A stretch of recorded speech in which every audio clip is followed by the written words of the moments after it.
Hey, Peter Schmalfeld here. 1 o'clock in the morning, my third week in a row making a game. Yeah, and I was just drinking a cup of coffee, by the way, too. So totally normal for people who know me. I want to give an update on what I've been working on for the past week.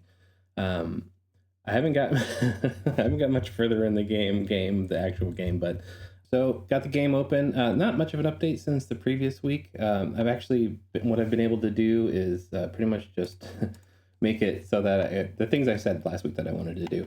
I've got different animations now, so I can do running and things like that. But I haven't got the punches and the kicks in there yet. But I've been experimenting. I wanted this is probably a dilemma that every game developer goes through. I wanted to make this a like each animation is not repetitive, obviously. So like you can see a character on the right here is kind of switching up things. But even my pose, like an idle animation pose, I didn't want them to be the same. I didn't want like I wanted to have slow walking, as you see the character doing here, but then also like quicker running.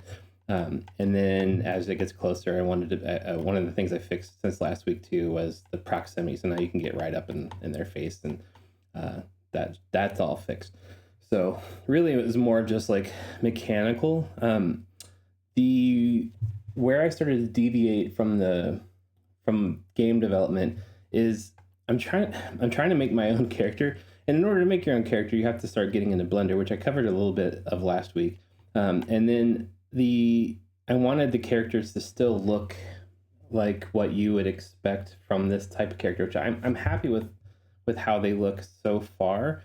The problem is you can kind of see around their knees that it's got like weird body mechanics going on, and this is 100% just my ignorance on Blender and how to make smooth joints and things like that. So I have been watching tutorials on that, where I started to kind of get distracted this last week was that I have a bunch of animations. There's like 100, I think, so far, just already queued up. So punches for like high, medium, and low, kicks, high, medium, and low. I also wanted the punches to be different so that like the same punch could be right and left, and then mid, right, and left. So you very quickly start to get a little bit crazy. I also wanted to have like some like special and more random ones that pop up. Like if you've been going at it for a while, like the odds of you getting like a fun one pops in. And these are still just using the like the Mixamo animation libraries. I figured what I would do is start there, because they're basically free. Since I have an Adobe account, I can just like kind of download those and play around with them, and then figure out which custom ones that I need to make from there. But I figured if I had a decent library of animations that were already like kind of retargeted to this character, basically I could just fix the mesh of this character over time and improve it. And then, but I'll still have a decent animation library, and then I could swap it out. But I needed to like retest it, and I don't know of a way. And this is again ignorance. This is my third week trying to do this stuff. There's probably a way in Unreal where I can like just cycle through animations over and over and over, like just the hundred of different animations.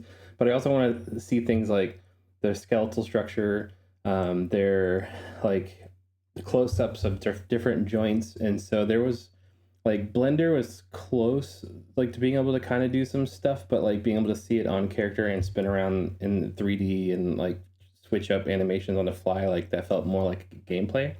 um I didn't see a happy medium like where I can use those tools, and again that it might be possible and I just don't know. So what I actually found a need for is more the ability to quickly test these animations like in a browser ideally. Because if you can use FPX animations and I can plug in a game controller, but since Mixamo already had like a really handy kind of like stage environment where you can quickly click through the different animations and preview them on your character, I also needed a different version. I needed that half, but I also needed a half where like once I have a character uploaded, because I knew I was going to be using something like Quick Magic to do video to like skeletal animations.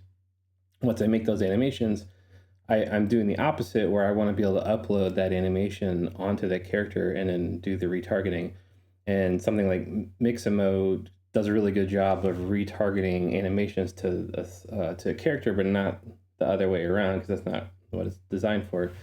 But I was like, can I do that? They're doing it all in the browser anyway, so maybe, with like 3JS or there's other tools out there that, since I was familiar with more as a software development side, that could do the retargeting. that meant that I was kind of getting into more of the weeds of, well, am I talking about making a custom tool here that allows me to do all that, and perhaps maybe I can actually then like do a little bit more control over like being able to zoom in and rotate the camera, and those are things you can't quite do in Mixamo, that they were missing in the other tools that I was looking at. So this is basically a workbench, an FBX workbench that I created. So those who know me, I know I do software development, like it's my profession, and specifically like modern web applications. Since FBX files work in the web, and this, you have the ability to do canvas and all that other good stuff, like with 3D animations, I figured why not see if I can't make this. And so this took me 2 days to do. And in the time that since I've made it, I've been able to do way more stuff than I've possibly been able to dream with all the other tools that I've been able to do. So I figured I could showcase this. And then here you can actually see I've got those 2 different characters. I've got the ability to filter those. So as this grows out, I think by the time my game launches, I want like 12 different versions of these. And if I start playing them, I can kind of come in here. You can see the character does a pretty good job for all this. But so this test mode, so I basically kept everything that you could do in Mixamo. So custom exporting, well, like re-rigging these things. But I wanted some ability to control some things that aren't currently capable in Mixamo, and also are more difficult to do for me in these other tools like Blender and Unreal. So you can see up here at the top, I've got this ability, I guess I could do that, yeah, to do this keyboard control. But if I press a button, I actually have a game controller here connected to my computer. And so if I press a button, you'll see that now I'm connected. So using just the joysticks, I can do like left, right, up and down motion. I can do the full spin around thing. I can zoom in, zoom out. I can turn the skeleton on. I can pause and start the animation. But this is where things kind of get magical for me. So let's say I wanted to do like a skinning test of a character and use this character here to do the reskinning. So this is like if I hit play on here, you'll see it go through. But now, like if I can zoom in, I can actually do like a frame by frame animation where I'm gonna hit play because it's actually faster to do it this way. So there's an issue in the shoulder blades. Is it this character? It might be the other one. Let me switch to the other character. And then I'll play this one again. Yeah, here it is. So you can see like right there. And then I'm able to zoom in to this character. Like something was going on with their shoulder. And I was like, what happened here? So, and it just like, there's weird things like this that pop up, and I'm able to, because I've got the ability to have a controller, I can see, and this isn't using that like outline tool, which is this, I got that rig to button as well. But yeah, so like just being able to do that at that level, and then being able to pan around and see what's going on and inspect the character in real time, see how the model's meshed up, and like where it's breaking is great. And being able to pan around it with a controller. I've also in here, you can see there's like this little track, because the gameplay is more like left or right. I wanted this to be like my ability to test these animations in the environment. So instead of having to like in Mixamo or Unreal or any of the rest of these things, without having to develop a whole stage or level to test these characters out, I was like, could I just quickly get a character, go back in here and then find any of these guys that I wanted to and do that, and just like pick the walk back ones, for example, hit play, and I can see how that works. I can reset the camera over here. But the other part that's kind of magic is that now since I've got like over 100 different animations, some of these like are just that variation between walking and jumping. And so this test mode, which is new, doesn't obviously it's new, this whole thing's new, but the it's something that doesn't exist in any of these other environments that works for me, and it's just why I'm building this. Is that now I've got this test mode on. You can see I've got these different controls on here. So if I hit like the left arrow key here, it'll go through different animations. So I can do different, just by holding left, I can see which ones are being triggered, and then it shows me which one is being activated, and it's randomly picking one. So I can do the left, keep hitting left, and if I hit jump, I'll go through the different jump animations that I have available. I can do the left button to do different defending ones. So you can see those, different punches, different kicks. Oops, that's not a kick. Let's see which punches. This guy. Yeah. So I also, in the game, I wanted to do like low punches and high punches. So you can see this one is just low, but if I hold the up arrow and then hit the punch button, I can do high, I can do low. And so it's just a way for me, like, I'm gonna stop sharing, but like, this is more of a way for me to quickly kind of test these animations out. And I can see which one, as you can see on the left-hand side here, I can see which one got triggered, like when I did a punch, for example, or a kick or whatever. It focuses that, and then it eventually resets it to idle. But if it didn't play correctly and it didn't seem like, something was off, I could go and kind of inspect either if there was something wrong with the character, or if there was something wrong with the animation. And then it also helps me play with like how like very quickly to be able to see like which combination of like punches and kicks like work well together. So if I'm just doing like letting these things go, like do their feet kind of start off in the same location? Is it jumping around a lot? You get the idea. And because I could do this more quickly and just drop these in, it's literally just putting them in a folder. The Node application kind of builds its own scaffolding for all this.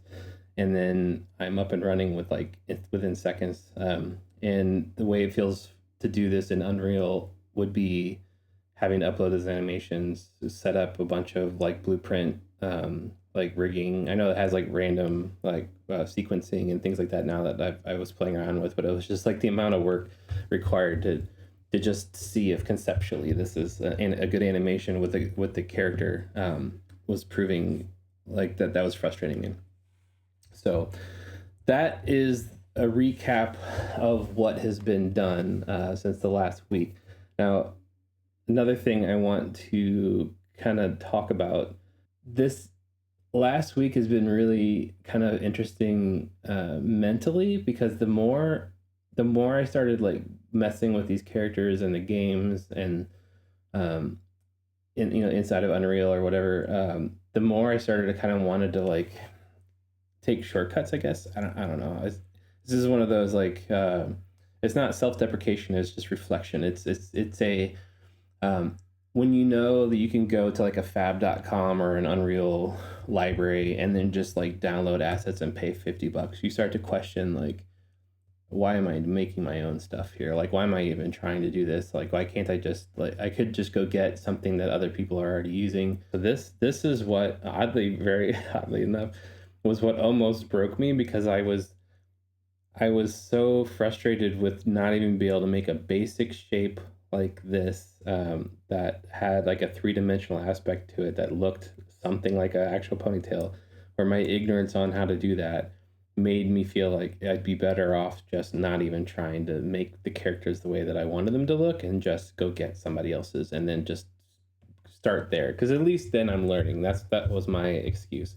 But it was also like, the whole point of this is so that you can make the thing that you wanted. Like, so you're already like you're like 3 weeks in, you're already making compromises. It's like, I don't know. So that part of me kicked in. I was like, you know what? Like, spend the time, learn how to do that. The moral of the story is that, like, yeah, I guess I'm feeling like I can still do these things. It's still the whole like, you don't know what you don't know kind of stuff. And this is where it's frustrating to like try to do these things, and then you uncover like these little pockets of knowledge that you have gaps in. So I still have no idea if I'm doing this correctly or not. Like, this is an adventure for sure. But it's my adventure and I'm having fun still. So I feel like I keep getting distracted with tooling instead of actually creating the game. But it has been helpful to at least see things the way that I need to see them. And I feel like the tooling at this point is more of like my way of becoming educated on like what's happening, so that I can actually go, oh, I see now why the shoulders are weird and why all the rest of the stuff is weird. And I'm not having to do it in a place that's also new, so that the things like Unreal and Blender that are new to me um, adds complexity into like, is this happening because I'm doing something weird in Blender, versus like here I'm just having it render the model. I feel like I'm still headed in the right direction, and that it'll be fun if I can get this to work. And as all these different animations come in, there's still way more to do after that. But so yeah, that's my recap for the last week, and hope you guys enjoyed, and thanks for watching. Bye.